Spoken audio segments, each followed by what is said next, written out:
नमस्कार, स्वागत है आपका हिंदी न्यूज जंक्शन में। आइए बढ़ते हैं आज की सुर्खियों की तरफ। किसानों ने गणतंत्र दिवस पर किया है ट्रैक्टर रैली निकालने का ऐलान। वहीं ट्रैक्टर रैली के खिलाफ सुप्रीम कोर्ट में आज होगी सुनवाई। केंद्र सरकार द्वारा याचिका दायर की गई थी। वैक्सीन वितरण पर केंद्र सरकार की बैठक आज। अब मित्र राष्ट्रों को कोरोना वैक्सीन देने के विषय में आज होगी चर्चा। वहीं अहमदाबाद मेट्रो के दूसरे फेज की शुरुआत करेंगे पीएम मोदी।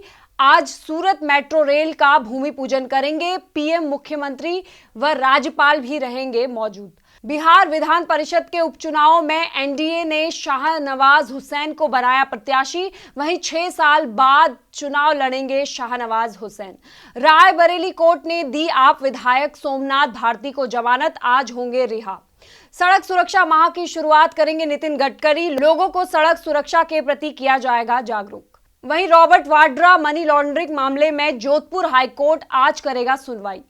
राजधानी दिल्ली में आज से खुलेंगे स्कूल। 10वीं व 12वीं के छात्रों को आने की अनुमति होगी। बोर्ड परीक्षाओं को ध्यान में रखकर लिया गया है फैसला। आइए बढ़ते हैं अन्य खबरों की तरफ। अबोली ब्लॉक के नवलपुर करणपुर गांव में अराजक तत्वों द्वारा विष्णु पांडे के रहायशी छप्पर और पशुशाला को जला दिया गया था, जिससे उनका खाद्य सामग्री व पशु का चारा और मवेशी की भी मौत हो गई थी, जिसको संज्ञान में लेते हुए रविवार को ब्राह्मण प्रोफेशनल ग्रुप दिल्ली एवं भारतीय सवर्ण संघ उत्तर प्रदेश की शाखा के संयुक्त प्रयास से गरीब ब्राह्मण परिवार सावित्री देवी पत्नी स्वर्गीय राम प्यारे पांडे का गांव के दबंग हीरालाल विश्वकर्मा व अन्य के द्वारा गौशाला व घर को जला दिया गया था, जिसमें गृहस्थी का सारा सामान जला दिया गया था व 2 भैंसें भी जलकर खत्म हो गई थी।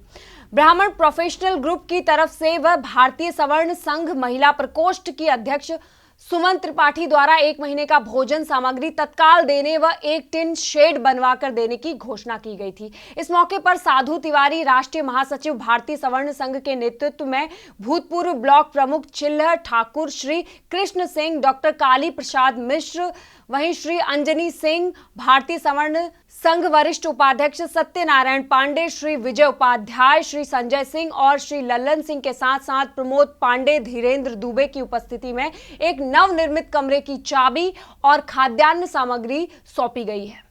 खबर है मध्य प्रदेश से, जहां United forum for power employees एवं इंजीनियर द्वारा 17 जनवरी 2021 से निजीकरण के विरोध में संकल्प को लेकर 7 फरवरी को भोपाल में एक विशाल रैली निकाली जाएगी, जिसमें मध्य प्रदेश के बिजली विभाग से जुड़े सभी कर्मचारी शामिल होंगे। मध्य प्रदेश विद्युत वितरण कंपनी के द्वारा मध्य प्रदेश में विद्युत वितरण कंपनी को निजी हाथों में सौंपने और क्रॉस सब्सिडी से होने वाली आम उपभोक्ताओं के ऊपर किस तरह का बोझ पड़ेगा, उसकी जानकारी दी गई। इंदौर में Madhya Pradesh united forum for power employees एवं इंजीनियर द्वारा एक बैठक का आयोजन किया गया, जिसमें विद्युत निजीकरण विरोध संकल्प 2021 विद्युत वितरण के क्षेत्र में निजी कंपनियों के प्रवेश से आम उपभोक्ता, किसान, गरीब व मजदूर को खुली लूट का षड्यंत्र को लेकर 7 फरवरी को भोपाल में एक विशाल रैली का आयोजन किया जाएगा, जिसमें मध्य प्रदेश के सभी विद्युत वितरण कंपनियों के कर्मचारियों को साथ लेकर रैली को सफल बनाने का कार्य किया जाएगा। वहीं यूनियन का कहना है कि 7 फरवरी को होने वाली रैली के बाद यदि मांगे नहीं मानी गई तो उत्तर प्रदेश की तर्ज पर यहां के सभी कर्मचारी हड़ताल पर जाकर काम बंद करेंगे। इस अवसर पर पवन जैन, मनोज भार्गव, सुशील शर्मा, ध्रुव नारायण, सुदर्शन जटाले, जीडी कॉलोनी प्रदीप द्विवेदी, राधे श्याम गोयल आदि लोग उपस्थित हुए। वहीं कलेक्टर श्री मनीष सिंह के निर्देश पर लगातार सक्रिय है आबकारी अमला। जी हां, आबकारी विभाग इंदौर की संयुक्त टीमों ने चोरल से लेकर सिमरोल तक के समस्त ढाबों की चेकिंग की है। इस दौरान जिला प्रशासन की टीम के साथ सिमरोल के महुआ व्यवसायियों के यहां महुआ विक्रय केंद्र की भी सर्चिंग की गई। जांच में पाया गया है कि किराना व्यवसायियों के यहां से महुआ आदिवासी क्षेत्रों में एवं ग्रामीण क्षेत्रों में अवैध शराब बनाने हेतु क्रय किया जा रहा है। इस तरह की शिकायतें मिलने पर जिला प्रशासन की टीम सतर्क हो गई है। विगत दिनों सांवेर, महू, निरंजनपुर, लिंबोदी, राऊ, बिजलपुर इत्यादि क्षेत्रों में भारी मात्रा में महुआ से बने लहान एवं कच्ची शराब को जब्त किया गया है। इसको देखते हुए इसमें उपयोग होने वाले आधारभूत सामग्री महुआ को विक्रय से नियंत्रित किए जाने का संकल्प जिला प्रशासन द्वारा लिया गया है। कलेक्टर श्री मनीष सिंह के मार्गदर्शन में इस कार्रवाई को अंजाम दिया जा रहा है। वहीं अवैध हाथ भट्टी मदिरा के निर्माण में उपयोग में आने वाले महुआ लहान के विक्रय को प्रतिबंधित करने के उद्देश्य से कलेक्टर इंदौर के आदेश पर आज महू के महुआ व्यापारियों को हाथ भट्टी निर्माण करने वाले लोगों को महुआ विक्रय न हो ऐसी हिदायत दी गई है। वह राजस्व विभाग के अमले के साथ उक्त दुकानों पर रखे हुए महुआ लहान को सील कर दिया गया। सहायक आयुक्त आबकारी श्री राज नारायण सोनी ने बताया कि आज महू के गोकुलगंज में 2 दुकान और सिमरोल में 4 दुकानों पर रखे हुए महुआ लहान को अस्थायी रूप से आगामी आदेश तक सील कर दिया गया है। वहीं इंदौर में तांडव वेब सीरीज को लेकर मचा है बवाल। वेब सीरीज का पोस्टर जलाकर विरोध किया गया है। OTT प्लेटफॉर्म पर आए दिनों आ रही वेब सीरीज के जरिए हिंदू धर्म और देवी देवताओं का मजाक उड़ाया जा रहा है। हाल ही में प्रसारित की गई वेब सीरीज तांडव में भी इसी प्रकार से एक पात्र को महादेव बनाकर उसके मुंह से अश्लील शब्दों का उच्चारण करवाया गया है। भाजपा अजा मोर्चा के नगर अध्यक्ष राजेश शिरोडकर के नेतृत्व में मोर्चा द्वारा तांडव वेब सीरीज के पोस्टर जलाकर इस घृणित कार्य का विरोध किया गया है और सेंसर बोर्ड बनाकर इस OTT प्लेटफॉर्म पर नजर रखने व इस वेब सीरीज को प्रतिबंधित करने की मांग की जा रही है। कल मोर्चा द्वारा इस वेब सीरीज व Amazon प्राइम के खिलाफ हिंदू देवी देवताओं के खिलाफ अभद्रता किए जाने को लेकर FIR भी दर्ज की जाएगी। इस प्रदर्शन में मोर्चा के सुमित हाडिया, उपाध्यक्ष संतोष सिंगारे, देवेंद्र मनकेले, जगदीश वर्मा, मंत्री योगेश मिथोरा, सोनू अहिरवाल, केशव वर्मा, मीडिया प्रभारी अमर पेंढारकर, भरत चौहान, सोनू चौहान, मंडल के अजय बमरेले, लखन बमरेले, राहुल भालेकर, रोहित बामनिया, दिनेश सिंह राजौरा, राजीव बागड़ी आदि अन्य कार्यकर्ता भी इसमें शामिल रहे। वहीं इंदौर से खबर है जहां चोरी के डॉलर के साथ पति पत्नी किए गए हैं गिरफ्तार। इंदौर STF की टीम ने मुखबिर की सूचना मिलने के बाद अपनी टीम लगाकर पति पत्नी को अपनी गिरफ्त में ले लिया है, जिनके कब्जे से 19,600 डॉलर, जिसकी बाद में भारतीय मुद्रा में लगभग 14 लाख रुपए कीमत है। दोनों ही पति पत्नी किसी को इंदौर में या डिलीवरी देने आए हुए थे। सूचना मिलने के बाद STF की टीम ने कार्रवाई को अंजाम दिया। फिलहाल STF की टीम ने दोनों ही पति पत्नी को गिरफ्त में ले लिया है और पूछताछ जारी है। STF की टीम ने धार जिले के मनावर तहसील में रहने वाले पति पत्नी को गिरफ्तार किया है। दोनों ही आरोपी बाइक पर सवार होकर इंदौर आए थे और किसी को US डॉलर देने की फिराक में खड़े थे।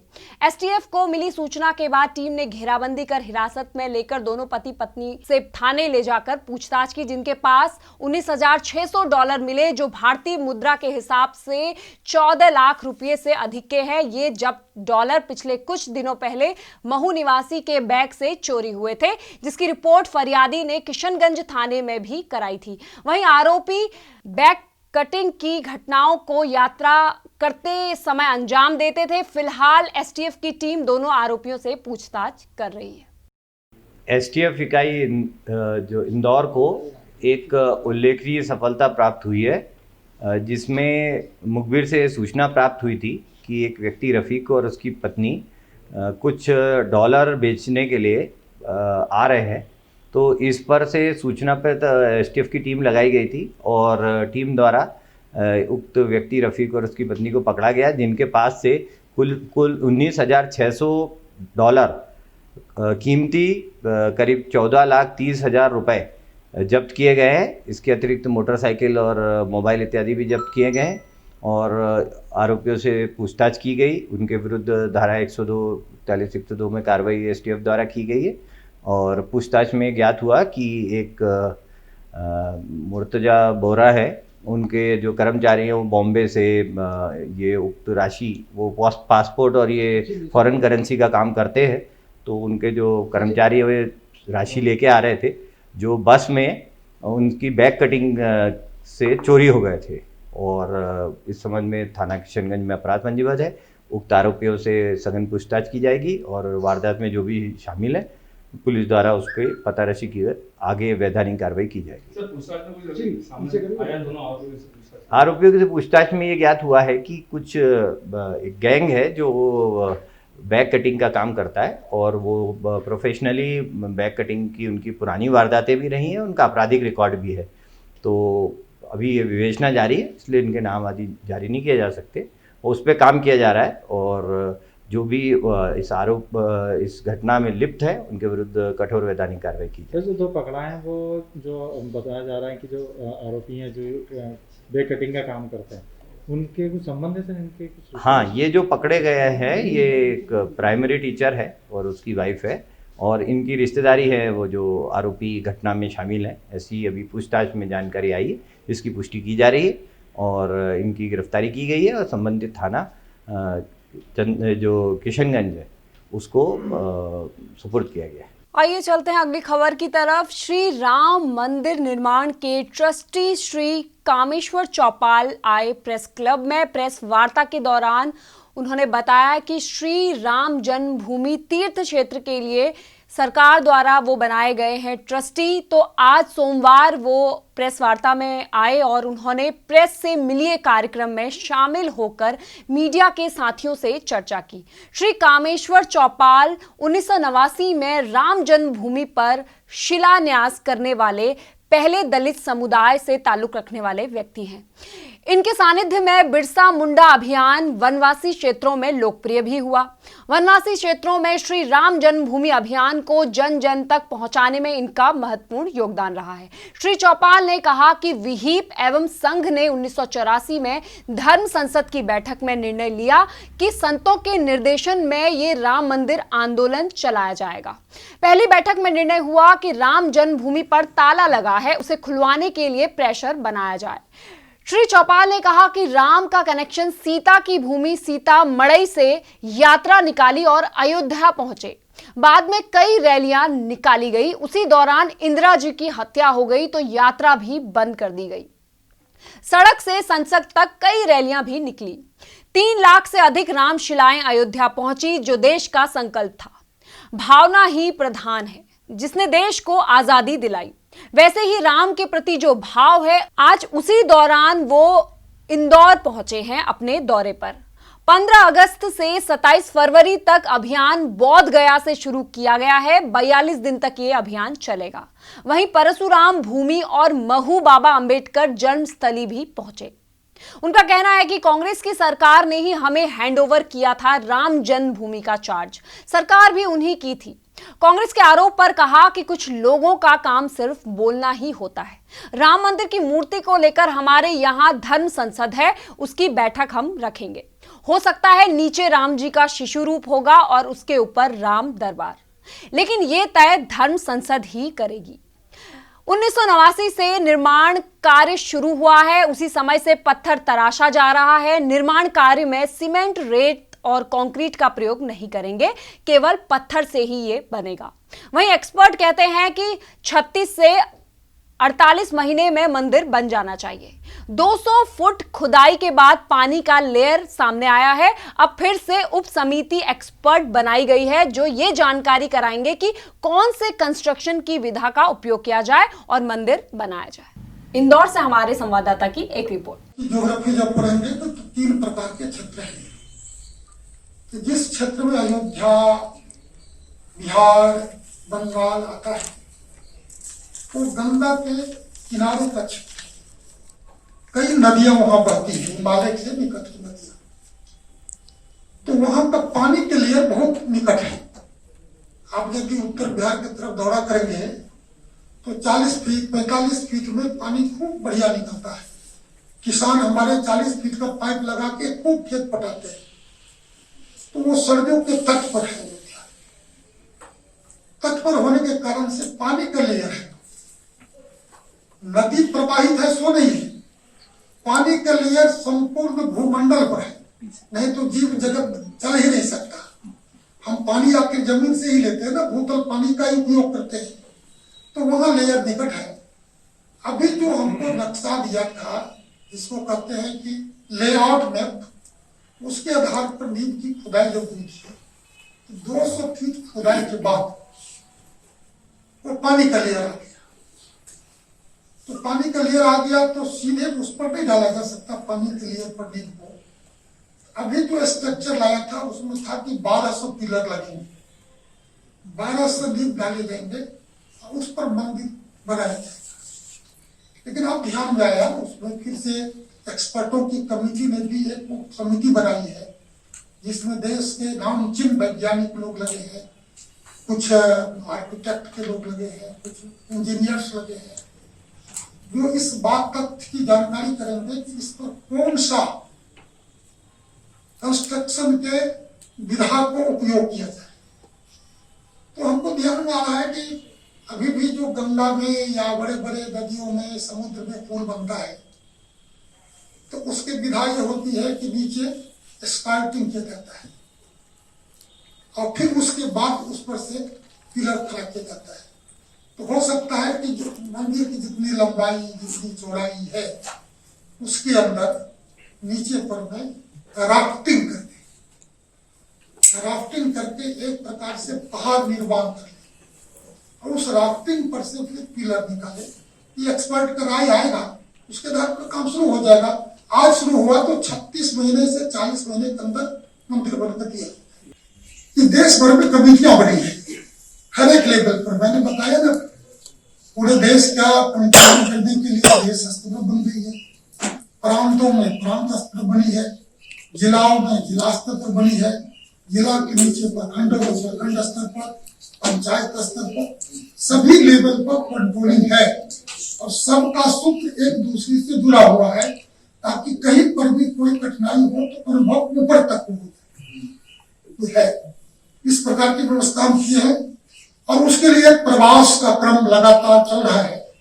ट्रस्ट के लोग भी कर रहे हैं और ये अभियान वास्तव में विश्व हिंदू परिषद का अभियान है, बाकी संगठन उनके सहयोगी के नाते है। तो विश्व हिंदू परिषद अपना मौजूद की व्यवस्था किया है प्रदेशों में, केंद्र में, बाकी जगहों पर।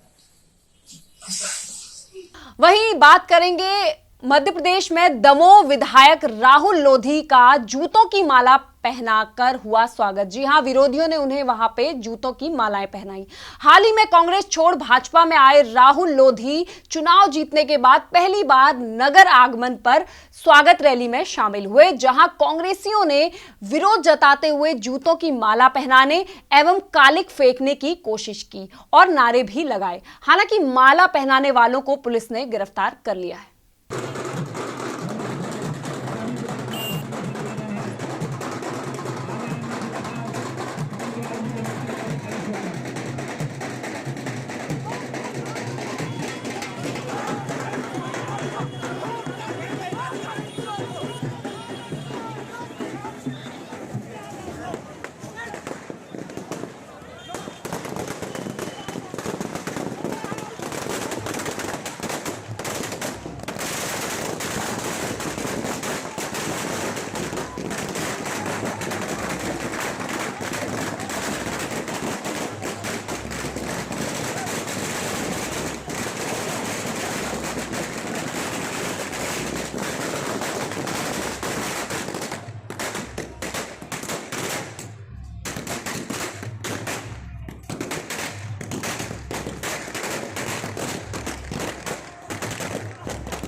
वही खबर आ रही है रायपुर से, जहां रायपुर स्टील पावर लिमिटेड के मृतक कर्मी भूपेंद्र साहू को मुआवजा देने स्वाभिमान पार्टी का हो रहा है धरना प्रदर्शन।